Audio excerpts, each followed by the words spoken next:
What's going on, everybody? Welcome back to Talking Blue. That's right, another podcast the very next day. That is because today we're going to do a little bit of a preview of the Dodgers Rangers series that is about to begin. The first game is later on today. So, a little bit of a different podcast. I'm your host, Nick. This is episode 10 of Talking Blue. 10 episodes. Before we get into this, follow us at Talking Blue Pod on all social media.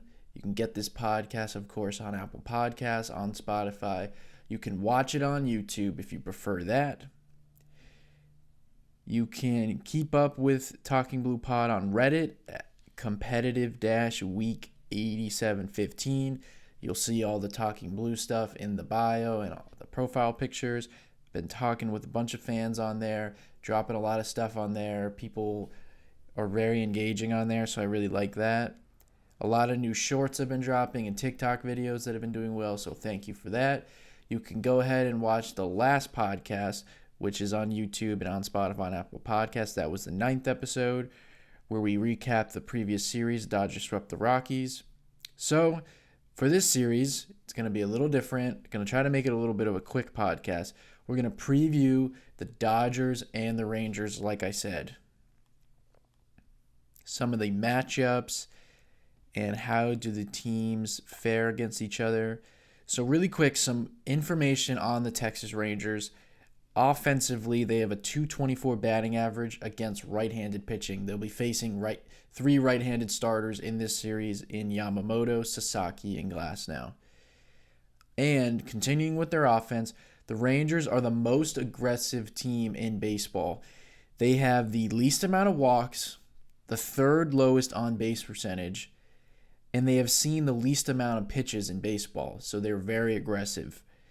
They have the second highest zone swing percentage, which means they swing at pitches in the zone more often than anybody, at the second highest rate. They have the second highest chase rate, as well as the third highest first pitch swing percentage, so they swing the bat at the first pitch the third most often. They have the highest swing percentage overall, so they swing the bat more than anyone. And that all leads to them being 15th in whiff percentage. So they're middle of the pack in terms of swing and miss. So even though they're very aggressive, they don't whiff too much, which is interesting and was a little bit surprising. So they're a very aggressive team, probably the most aggressive team, most aggressive lineup in baseball. But they don't swing and miss too much. And then they're pitching really quick. They have a pretty good pitching staff. They have the 8th lowest team ERA. They have the least amount of walks allowed. They don't walk on the offensive side, and they don't allow walks on the pitching side. And they have the third best whiff percentage, so they do strike out batters with their pitching staff. So pretty good pitching staff, and they have a good offense. They have a very deep lineup. But like I said, very aggressive, and they don't walk at all. Jacob deGrom was the best pitcher in baseball really before he went to the Rangers and then got injured. And this is really his first year coming back from Tommy John that he had a couple years ago. And so far, you can tell that he's definitely adjusting. The fastball has come down where he used to sit 99 miles an hour. If you watched him pitch his last couple years with the Mets, he used to literally sit like 100 miles an hour, which was pretty crazy. Right now, he's sitting about 96.6, so tad under 97, and he's got a slider that he uses 34% of the time. Then it's changeup 13% of the time, curveball 6%. And so far, early in the year, his fastball has been getting hit around 300 batting average, expected batting average of 224, so a little bit of luck. Usually that's been his best pitch throughout his career, and so far it's gotten hit a little bit. Like I said, there's some expected numbers involving luck, but it's been hit around a little bit, and he's not getting too many whiffs. He used to be one of the greatest strikeout pitchers ever. In 14 innings, he has 13 strikeouts, so he's definitely finding his way back from Tommy John, but he still looks like he's going to be close to the old Jacob deGrom. So I wanted to get into some numbers. Freddie Freeman has the most plate appearances against Jacob deGrom. Obviously, that goes back to their Jacob deGrom with the Mets, Freddie Freeman with the Braves. He hits 242 against him, but he does have 3 home runs. Mookie Betts and Max Muncy each have a home run against Jacob deGrom. We're going to talk about who fares well against who and every pitcher and stuff like that. And then for each game, I'll give 2 picks of guys that I think are going to hit a home run. Obviously, I probably won't get any right, but I'm going to pick 2 players to go deep in each game. So either I'll be right with one of them, maybe right with both of them. We'll see. Hopefully I can look smart. Probably won't get any right, but we're going to do that for fun. So Jacob deGrom, if you look at his statistics on some of his pitches, like I said, he's got 300 batting average against the four-seamer, 200 batting average against the slider, 250 against the changeup. So his fastball's been got hitting around a little bit so far, but the slider and changeup have been really good. In this game against Jacob deGrom, look for the left-handed hitters to have success against deGrom. A lot of the right-handers have a chance to struggle. Mookie Betts is one of the best fastball hitters in the game and one of the best on the Dodgers. He struggles against the slider, and he's right-handed. Will Smith, who has a .316 batting average against fastballs, but it's expected batting average of .234, so he's been a little bit lucky, and he has a .250 batting average against sliders, but .152 expected, so he's struggling against sliders a little bit, just been lucky. Teoscar crushes fastballs, but struggles against sliders, so those are all right-handed pitchers. So Michael Conforto is someone who has hit well against sliders so far this year, but has struggled against fastballs. Another guy, Andy Paez, to note, which it's kind of weird, but he's struggled against four-seam fastballs, but hammered sliders, so he should fare well in this game. Tommy Edman has a .267 batting average against fastballs, .182 batting average against changeups, but an expected batting average of .332. So he's gotten really unlucky against changeups, and he's actually hitting them well. And he has a .300 batting average against sliders and curveballs. So Tommy Edman is someone to look out for in this game. I think he's going to fare well against Jacob deGrom, even though he's hitting from the left side. Normally he's better for the right side, as we know.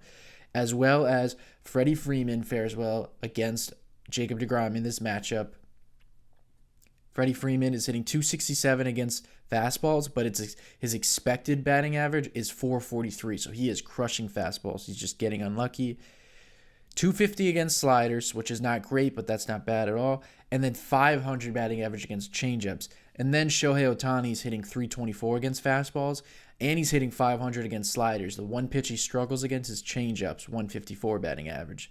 So, like I said, the left-handed hitters should be the better options against deGrom. And I am picking Shohei Ohtani and Tommy Edman as my 2 homers in this game. We'll see if I could get one of them right. That would make me feel good. If I got 2, that'd be crazy. Shohei Ohtani, who has hit well against fastballs and against sliders. So I think deGrom will attack him with some changeups because he hasn't hit well against them. But deGrom is always going to use the fastball, which Ohtani has hit well against this year, and deGrom has struggled a bit. And then Tommy Edman, who has held his own against four-seam fastballs, but is hitting well against sliders and changeups, which deGrom will be throwing. And then we'll go to Yamamoto and how he'll fare against the Rangers lineup. So the only person who really has history against Yamamoto is Jock Peterson, old friend of the Dodgers. He is 4 for 6 against Yamamoto. It's kind of interesting because Jock Peterson on the year so far has struggled mightily. He's had a monster year last year with the Diamondbacks, and it looked like a really good signing by the Rangers to get him. So far this year, he's hitting .045 against fastballs, and he's hitting .333 against splitters, which is very odd because Jock Peterson throughout his career has been one of the best fastball hitters in the game, and he's always struggled against changeups and splitters. So it's flipped this year so far, where the only pitch he's hit so far is splitters or changeups. Everything else he's been really bad against. I don't necessarily buy into those numbers because throughout his entire career he's crushed right-handed pitching and crushed fastballs, and he struggled against changeups. So that's just something to note that's flipped right now, but I think that's just because he's in a massive slump to start the year. Jock Peterson usually hits four-seam fastballs. Rangers hit four-seam fastballs well. So Corey Seager, .333 batting average against fastballs, Marcus Semien, 333 batting average against fastballs, but Corey Seager has a 222 batting average against splitters, which is obviously a key pitch for Yamamoto. And Semien hits very bad against every other pitch other than fastballs. Wyatt Langford is another good hitter for the Rangers. He has a 750 batting average against sweepers, so it seems like he's a good off-speed hitter, breaking ball hitter. But against splitters and changeups, a 0 batting average. So right now, it looks like, looking at the numbers, the Rangers are a good fastball hitting team, very aggressive, but they struggle against changeups and splitters. That's going to fare well for Yamamoto because that, of course, is his best pitch. And I think I will predict that this will be the outing where Yamamoto throws the most splitters he's thrown this far because they are a good, aggressive fastball hitting team. And I don't think Yamamoto is going to want to start off many at-bats with four-seamers. So you're going to see a lot of first-pitch curveballs, and he's probably going to throw a lot of first-pitch splitters, which he doesn't do too often, but I think that will be the most – this game will be the most he's done that so far. The splitter is going to continue to increase. Did come down a little bit his last start, but I think it'll go back to an increase in this start. A lot of first-pitch splitters, first-pitch curveballs. So Yamamoto fares well against the Rangers in this outing. So like I said, 2 picks for this game to go deep. Ohtani and Tommy Edman. Dodgers hit fastballs pretty well. So look for the left-handed hitters to have success in this game. Yamamoto, look for him to have success in this game. The Rangers are going to be really aggressive. Let's go to game 2, which will be Roki Sasaki versus Nathan Eovaldi. Another really good pitching matchup. Another splitter pitcher for the Dodgers. And Nathan Eovaldi also has a good splitter, and that's his most often used pitch, which has not been the case in the past. It is usually his four-seamer, but he's also a guy who throws a ton of pitches. So let me give some info really quick on Nathan Eovaldi. He goes 30% splitter, 29% four-seamer, 23% curveball, 15% cutter, and then he has a slider that's only 1.7%. So he's got 5 pitches. The splitter's been really good for him. We'll look at his individual pitches so far. The splitter so far has a batting average against of 171, but an expected batting average of 250, so there's been some luck involved, but his splitter is really good.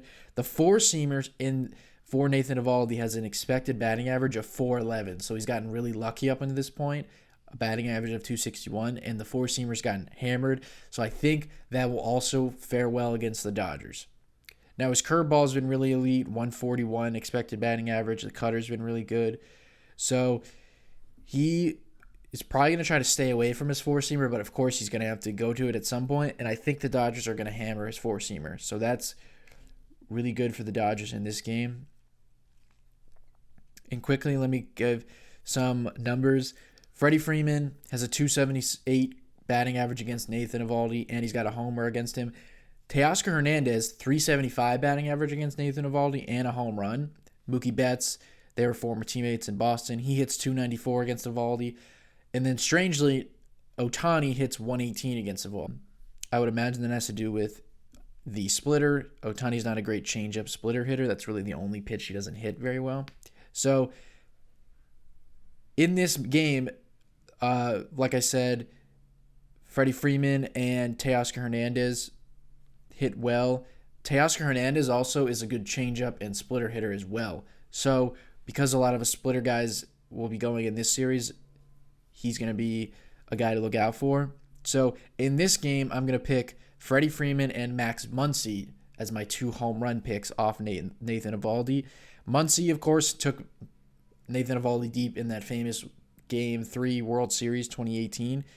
Max Muncy so far this year has a 294 batting average against fastballs, but he has struggled against sliders at 077. So struggled a little bit against some off-speed pitches, but he hits fastballs well, and I think Eovaldi is going to leave a fastball out over the plate, and Muncy's going to hit it out. Look for the lefties to fare well in this game. Freddie Freeman, not necessarily Ohtani, but Tommy Edman as well because he hits a lot of the breaking balls well. And like I said, Teoscar Hernandez is someone to watch out too in this game because he hits off-speed pitches like changeups and splitters well. And Mookie Betts has a lot of history. So with Roki Sasaki and the Rangers offense, this is going to be one of the most interesting matchups for the Dodgers pitching, I think, because I've talked about how the Rangers are very aggressive. Sasaki relies on that because for his success, because Sasaki has had a lot of walks, so the Rangers are going to be aggressive, which should help Sasaki get some chase. And we know that Sasaki relies heavily on the splitter, which he doesn't throw in the zone. He's gotten a bunch of chase on the splitter so far this year. I think this will be the best start in terms of chase on his splitter because he's going to throw it a lot, and I think the Rangers are going to chase it out of the zone. Like I said, they do have a lot of they have high chase numbers. So I think this is a pretty good matchup for Sasaki because of the Rangers' aggression. They're going to go after the splitter. They're going to be aggressive at Sasaki's fastball as well. Now, what does scare me is that they hit fastball wells, and Sasaki hasn't had a great fastball so far to start the year. But they're very aggressive, and if he can keep the ball up and out of the zone, they will likely chase that. And it's all going to, like I said, depend on, like I've talked about before, his four-seam command.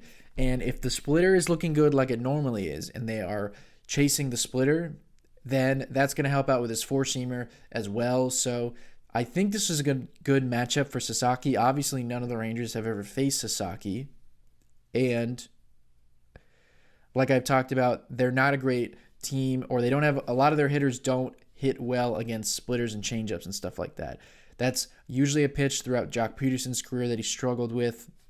Marcus Semien has bad numbers against it. Wyatt Langford does.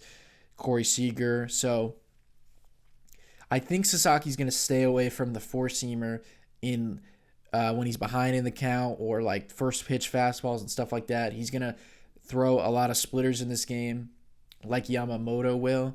And I think it's going to lead to a lot of chase, and it's going to lead to a really solid performance by Sasaki. And this might be a game where his swing and miss and chase really pops off because of how aggressive the Rangers are. So I like the Dodgers in this matchup as well against Eovaldi, who's been really good this year and doesn't walk a lot of batters. So he's going to be aggressive in the zone. He's going to have to come at the Dodgers. I think if they can lay off the splitter, if they can lay off that pitch and make him throw his four-seam fastball, they're going to hammer it, and they're going to have a lot of success against him. So my picks for Game 2, Freddie Freeman and Max Muncy, are my 2 home run picks. Then we will go ahead and go to Game 3. Is a matchup of the Tylers, Tyler Glasnow and Tyler Mahle. This is the third game. So let me quickly give some info on Tyler Mahle, who you might not really know much about. He is another guy who's recently come back from Tommy John. He only threw 12 innings in 2024. He had most of his career was with the Cincinnati Reds. He's another splitter guy. So 54% four-seamer, 24% splitter, and then 11% slider, 10% cutter. So he does have a legit four-pitch mix, but it is mostly his four-seamer to splitter. And the numbers have been pretty good on his individual pitches so far. So far, his four-seam fastball batting average against of 63 and an expecting batting average of 159. His splitter is a 200 batting average, expected 239. Now, his slider is the one pitch with a 167 batting average, but it is an expected batting average of 322. So there's been a little bit of luck involved in his slider. And the other pitch, the cutter, is a 0 batting average against. So he's been really good for the Rangers so far this year. Has some good whiff numbers. But he does not have great walk numbers. He's in the 27th percentile in walks. And like I said, his slider expected numbers and the average exit velocities are not great. So in this game, I think Ohtani matches up well against him because he crushes sliders, a 500 batting average against sliders. Michael Conforto has a 600 batting average against sliders. He does not hit well against four-seam fastballs, but he has hit sliders well. As well as Tommy Edman, he's hit breaking balls really well. And then, like I said, it's kind of odd, but Andy Paz has also hit sliders well. I think he has multiple home runs that were thrown on sliders. So although Tyler Mahle has been great this year and he's been really good with his four-seamer and splitter, his slider, which maybe he'll stay away from, but his slider has not been great this year with the expected numbers. So my 2 home run picks for this game are Michael Conforto and Teoscar Hernandez. Conforto, like I said, hits well against sliders. Maybe Molly leaves a slider over the plate, tries to get a little back foot slider. Conforto hooks it down the right field line. And then Teoscar Hernandez, I talked about, is a good splitter changeup hitter. And I think Molly will try to get a splitter down in the zone. He'll leave it up, and Teoscar will hit it out to left field or something like that. So Conforto and Hernandez. Then we'll talk about Glasnow and the Rangers and how they match up. So they do have a good amount of history against Glasnow. So not too much success against Tyler Glasnow. He was in the American League with the Rays, so a lot of these guys do have appearances against him. Marcus Semien has a .333 batting average against Tyler Glasnow and 2 home runs. So he's had the most success against Tyler Glasnow. But other than that, Corey Seager has a batting average under 100, but his expecting batting average is .332, so he's been a little unlucky against Tyler Glasnow. But Kyle Higashioka, low batting average. Adolis Garcia, he's got 6 at-bats, 1 hit. Jock Peterson has 12 at-bats against Tyler Glasnow, only 2 hits, and he struck out 5 times. So Glasnow has done really good against a lot of these guys that are in the Rangers lineup. And the Rangers, like I said, are a good fastball hitting team, but not against much else. So Tyler Glasnow, who has the slider and curveball, we've talked about how his curveball has actually been better this year. Not a great matchup for Corey Seager because Seager crushes fastballs, and he has an expected batting average of .400 against curveballs. So he's not a great matchup for Corey Seager. He might pitch around Corey Seager. And Marcus Semien has hit well against Tyler Glasnow, but he's been really bad against other pitches other than fastballs, so he's going to throw a lot of sliders to Marcus Semien. And then Wyatt Langford is a guy who has struggled against fastballs so far in this year. So that's a good matchup for Glasnow because his fastball's been really good. We said he has success against Jock Peterson. Another player I haven't talked about is Josh Young of the Rangers. He, like Freddie Freeman, has limited at-bats this year, has like 30-something plate appearances like Freddie. He's been the best hitter in terms of all pitches. He's got a .500 batting average against sliders, .333 against splitters, and then .250 against fastballs, but an expected batting average on fastballs, .197, so he's been a little lucky there. So in his limited time so far this year, he's been really good. So this will be somewhat of a tough matchup for Glasnow because the Rangers hit fastballs well, but if he increases the usage on his curveball, I think that will be good for him. And if he keeps the fastball up in the zone, of course he has some of the best stuff in the game, so he shouldn't worry about being out of the zone or anything like that. The Rangers are very aggressive, so if you are in the zone, the Rangers are going to be making contact. So Glasnow has to be careful with trying to get chased because you don't want to have that lead to walks. But I think if he throws the curveball a lot, he'll get some swing and miss and some chase on that, and then keeps the slider down and in to lefties or down and away to righties. So Glasnow it'll be a little bit of a tougher matchup for him because they're aggressive and they hit fastballs, but I think he can fare well against them because he's got a great curveball and a great slider. And then I already talked about the Dodgers against Mahle, so I think that Ohtani can have success against him, as well as Mookie. And like I said, a sneaky pick is Teoscar Hernandez and Michael Conforto. Those are going to be my 2 home run picks for this game, Michael Conforto and Teoscar Hernandez, to go deep in Game 3. So this will be a very interesting matchup, like I said. I'm really looking forward to it. A lot of great pitching matchups. I think Yamamoto is going to increase the usage on his splitter, and it's going to be really good. I think Sasaki's going to get the most chase he's had so far in his career, which is key for him. And I think Glasnow is going to be really good with that curveball. So we'll see what happens. Hopefully the Dodgers can take the series. Maybe they can even sweep the Rangers. That would be really impressive. The Rangers are a really good team. They've been off to a great start this year, bounced back from struggling last year. So that's going to be it for this podcast, for this preview of the series. Thank you for listening. I know it was a very quick one. Like I said before, you can get this podcast on Apple Podcasts, on Spotify, watch it on YouTube. I'm going to try to post this, of course, before the game so you can watch, get all the information you need before the Rangers game so you're nice and prepared. Look out for a lot of these matchups, like I said. We'll see if any of my home run picks become true. Thank you for listening. We will see you guys at the conclusion of this series, Rangers, Dodgers. Thank you for listening. We'll see you guys next time.